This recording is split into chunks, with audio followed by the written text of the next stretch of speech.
Jean-Yves Coquillat, procureur de la République de Grenoble, nous a rejoint sur le plateau. Bonsoir. Merci d'être avec nous. Vous quitterez vos fonctions à la fin du mois, après 40 années d'exercice au sein de la magistrature, 6 passées à Grenoble que nous allons évoquer. Grenoble, on l'a vu, marqué comme partout ailleurs par les mouvements de contestation, les gilets jaunes, les lycéens, des manifestants, des casseurs aussi. Quel regard portez-vous sur ces dernières semaines ?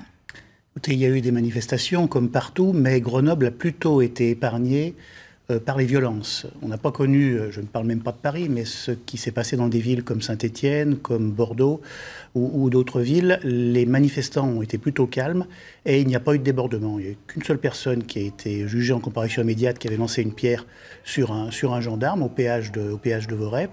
Pour le reste, les gilets jaunes ont plutôt été respectueux et ont joué le jeu.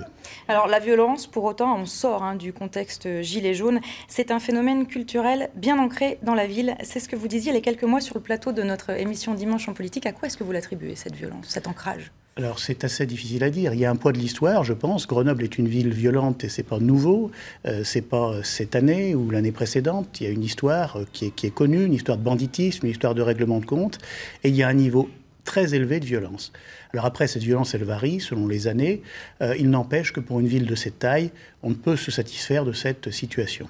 Alors, une ville, ce sont encore vos mots, gangrénée par le trafic de drogue. Ça, c'était en juillet 2017, un an et demi après. Où est-ce qu'on en est ? Écoutez, je ne pense pas que la situation ait beaucoup évolué. J'ai dit parfois que nous vidions l'océan avec une cuillère. C'est un peu ce que l'on essaye de faire. Il y a un marché extrêmement important, il y a une clientèle. La police fait son travail, la justice aussi. Il y a régulièrement des gens qui sont jugés en comparution immédiate, des informations qui sont ouvertes, des gens qui sont condamnés. Mais ces trafiquants, une fois qu'ils ont été éliminés du circuit pendant un moment, eh bien d'autres prennent la place. Et du trafic de drogue, il y en a partout et toujours au même niveau, hélas. Vous avez alerté plusieurs fois. En septembre dernier, Gérard Collomb a annoncé des renforts progressifs. Ça peut être aussi une aide. Est-ce qu'elle arrive, cette aide ? Comment ça s'annonce ? Alors ça, je pense que les policiers s'exprimeront davantage à ce sujet. Je crois qu'ils attendent effectivement des renforts et qui devraient arriver. Et naturellement, ça, ce sont des choses qui vont dans le bon sens, car il y a un déficit de policiers sur l'agglomération grenobloise. Et ça se ressent après, pour vous, dans l'instruction de ces affaires ? Alors, si on a plus de policiers, plus d'enquêteurs, bien sûr qu'on peut faire plus d'affaires. Encore faut-il que la justice soit aussi en état de les traiter. Et si mon parquet est au complet pour un trimestre, je crains qu'il ne le soit plus l'année prochaine pour l'arrivée de mon successeur. Alors, parmi les affaires instruites durant ces 6 années au parquet de Grenoble, il y a celle encore très présente dans les esprits de la petite Maëlys, disparue lors d'un mariage. C'était à Pont-de-Beauvoisin, en Isère, l'été 2017. Une enquête compliquée, 5 mois de silence, d'abord, du principal suspect, Nordal Lelandais. Comment vous l'avez vécu, ce moment-là ? Écoutez, c'est une affaire compliquée comme toutes les disparitions et les enlèvements d'enfants, quand on n'a pas le corps, avec une famille qui attend qu'on apporte des réponses. Et cette attente, elle est source véritablement d'angoisse. La justice se doit de pouvoir apporter des réponses à ceux qui sont dans l'attente.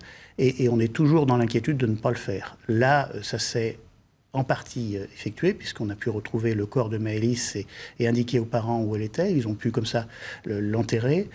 Mais toute cette première partie de l'enquête a été extrêmement difficile pour tout le monde, notamment pour les enquêteurs et les juges d'instruction. Alors du silence, vous l'avez dit, jusqu'à ce jour du 14 février, les aveux et la découverte du corps de Maëlys. Je vous propose d'écouter la déclaration que vous avez faite ce soir-là aux journalistes. On l'écoute. Les gendarmes, avec des chiens spéciaux qui sont des chiens de restes humains, c'est le terme, sont arrivés ce soir, malgré la neige, car cette neige ne facilite ni les recherches ni le travail des chiens. Et les chiens ont permis de découvrir, il y a quelques minutes, un crâne d'enfant et un os long, je ne sais pas encore lequel.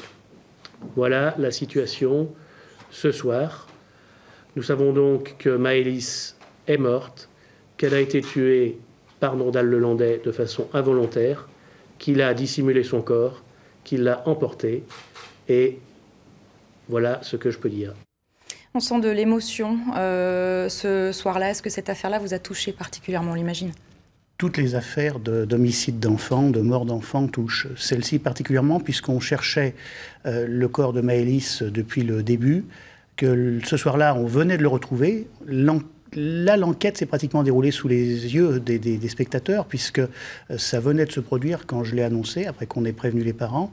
Donc il y a à la fois une satisfaction de pouvoir donner cette première partie de réponse, mais aussi cet aspect bouleversant de découvrir que ce qu'on craignait est arrivé.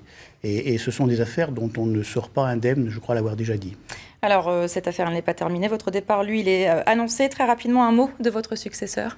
Mon successeur est un parquetier qui exerce ses fonctions de procureur à Cayenne.